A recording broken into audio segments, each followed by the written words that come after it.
my little consolation. That's my winner's medal from the 50-mile time trial I did a couple of weeks ago. Trying to find something to talk about in this video, and as luck would have it, the time trial that I've just done has provided me with that. The bike is here. I'm here in my skin suit. I'm a little bit spaced out because, well, luckily I'm only like 5 minutes away from getting back, but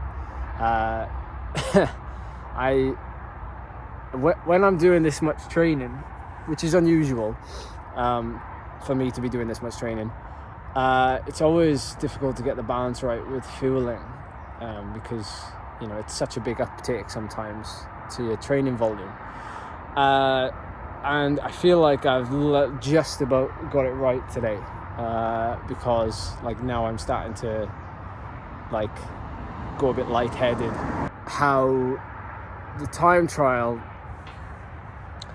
I was definitely not like motivated to do this time trial. If I knew it was going to be like a good night, as in weather-wise, instead of a big headwind out and a big tailwind back, but it doesn't really help somebody on a road bike.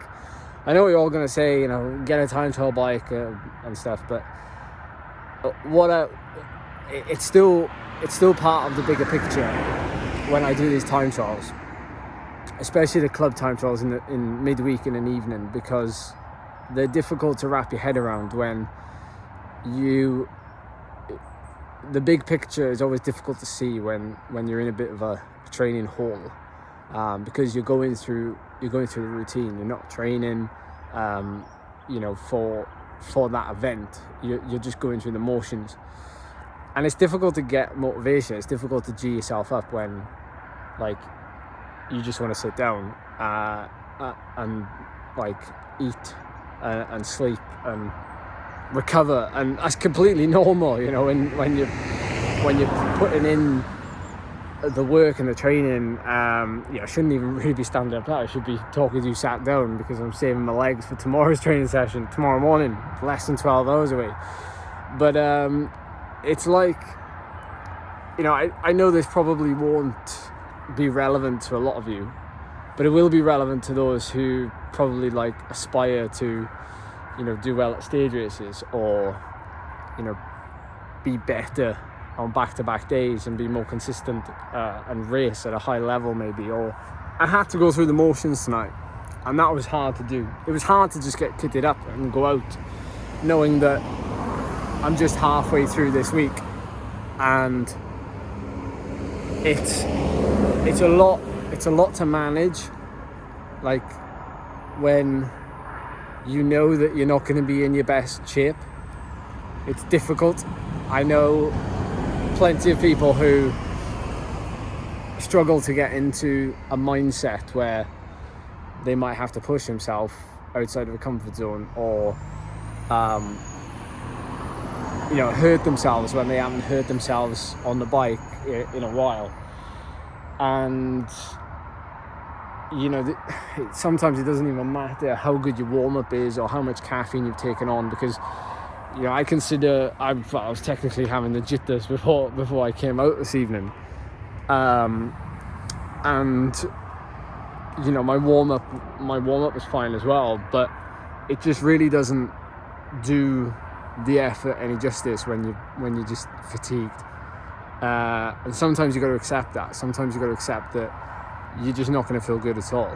And I had an average quite close to my normalized power tonight of something like 385 watts. My best all time, that was for 24 minutes. My best all time on that course, because it's a fairly hilly course, and what you're seeing now in the back, like overlaid on this, is just a ride with Anthony this morning, so it's got nothing to do with the time trial.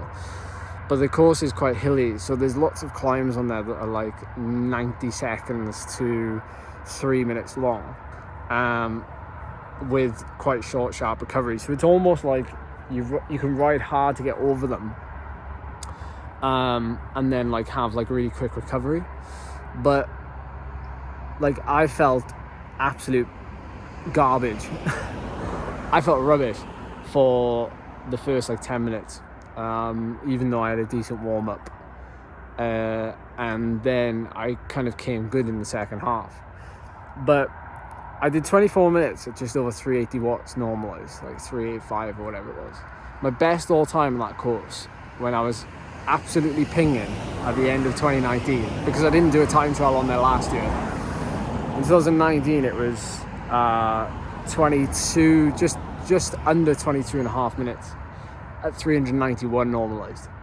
And that is like, I think that was like the best ever normalized power I'd had for like 22 minutes, 20 minutes, as near as makes no difference. So for this to be like pretty close on, I'd say quite heavily fatigued legs and body and mind, then I can be chuffed with that. And you should be as well, if you've, you know, come anywhere near pushing yourself multiple days and then gone out and you know, it doesn't have to be a 10 mile time trial. It can be a local climb that, you know, you push yourself on when you're deep in that fatigue cave, when you're really tired, and you realize that actually the human body is incredible and it can tolerate quite a lot, and you can actually push yourself quite a bit even when you're tired. So yeah, I don't really know where this conversation is going, but I just wanted to get those thoughts out and to give you some video from today. So Saturday, a mixture of some intervals and long steady ride again, and then Sunday we're doing another time trial, mountain time trial, which is 2 laps of a 15-mile circuit. I actually got course record, but I haven't done it since like 2013. Just because ever since then I've been racing and I've never got the chance to ride on that course. I'm gonna be like deep in a hole by then, so that'll be interesting to see what I can do normalized power wise for maybe an hour and 10 at the end of like a 25 plus hour week. So stay tuned for that. Thanks for watching. The cows have come out to graze. Some massive horns on them, fair play. Right, thanks for watching everybody. See you in the next one.